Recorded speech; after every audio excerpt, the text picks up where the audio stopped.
শুভেচ্ছা থাকিল ভূপেন বৰা ডাঙৰীয়ালৈকে।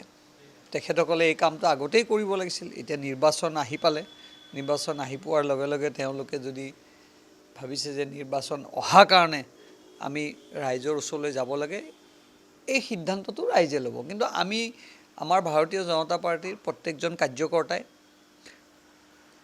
24 ঘণ্টাই দিনে নিশাই আমি ৰাইজৰ ওচৰত গৈ আমি সেৱাৰ মানসিকতা কৰিছোঁ আৰু সেইকাৰণে আজি ভাৰতীয় জনতা পাৰ্টিক ৰাইজে আদৰি লৈছে আৰু তাৰ বিনিময়ত আজি দিল্লীৰ দৰে ঠাইত পুনৰবাৰ আমি দখল কৰিবলৈ সক্ষম হ'লোঁ। আৰু ঠিক একে কথাকে যদি আমি ক'বলৈ যাওঁ, আজি কংগ্ৰেছ দিল্লীত একেবাৰে শূন্য হৈ গ'ল। নাই, সেইটোৱে মই বুজাইছোঁ যে কাৰ্যসূচীটোৱে কি বুজাইছে। কাৰ্যসূচীটো কৰিব লাগে যদি তেখেতসকলে প্ৰথম বছৰৰ পৰা আৰম্ভ কৰিলে হয়, মই সেইটোৱে কৈছোঁ। এতিয়া অলৰেডি এই পৰিক্ৰমাটো পাৰ হৈ গ'ল মই ভাবোঁ।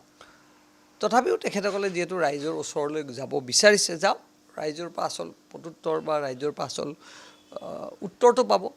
ফেল হ'ব নেকি? ফেল পাছটো ইয়াত কথা ডেফিনেটলি আহিব। ৰাইজে এটা বিবেচনা কৰিব যে ইমান দিন নাহিলে এতিয়া কিয় আহিছে। ফেল আৰু পাছৰ যিটো উত্তৰ সেইটো ৰাইজে দিব আৰু আমাৰ বিশ্বাস আছে যে ভাৰতীয় জনতা পাৰ্টিৰ সপক্ষে ৰাইজ আছে। শুভেচ্ছা থাকিলে অখিল গগৈ ডাঙৰীয়ালৈকে।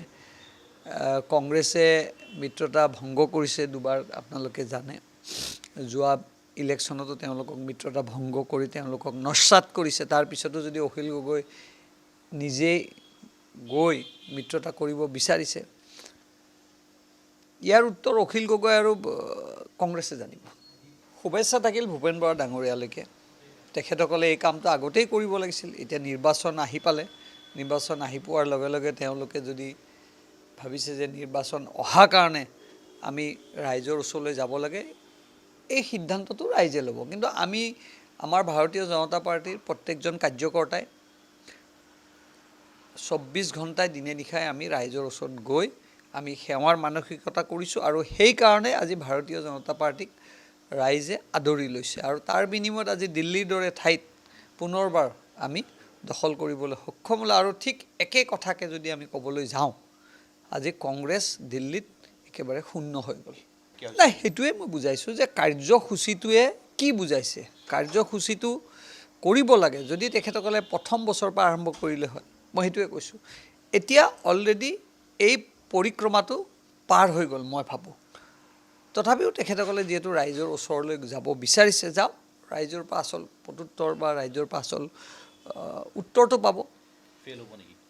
ফেল পাছটো ইয়াত কথা ডেফিনেটলি আহিব। ৰাইজে এটা বিবেচনা কৰিব যে ইমান দিন নাহিলে এতিয়া কিয় আহিছে। ফেল আৰু পাছৰ যিটো উত্তৰ সেইটো ৰাইজে দিব আৰু আমাৰ বিশ্বাস আছে যে ভাৰতীয় জনতা পাৰ্টিৰ সপক্ষে ৰাইজ আছে। শুভেচ্ছা থাকিলে অখিল গগৈ ডাঙৰীয়ালৈকে। কংগ্ৰেছে মিত্ৰতা ভংগ কৰিছে দুবাৰ, আপোনালোকে জানে। যোৱা ইলেকশ্যনতো তেওঁলোকক মিত্ৰতা ভংগ কৰি তেওঁলোকক নস্যাৎ কৰিছে। তাৰপিছতো যদি অখিল গগৈ নিজেই গৈ মিত্ৰতা কৰিব বিচাৰিছে, ইয়াৰ উত্তৰ অখিল গগৈ আৰু কংগ্ৰেছে জানিব। যিকোনো খবৰৰ বাবে যোগাযোগ কৰক 7099017330 লগতে 7099017110 নম্বৰত।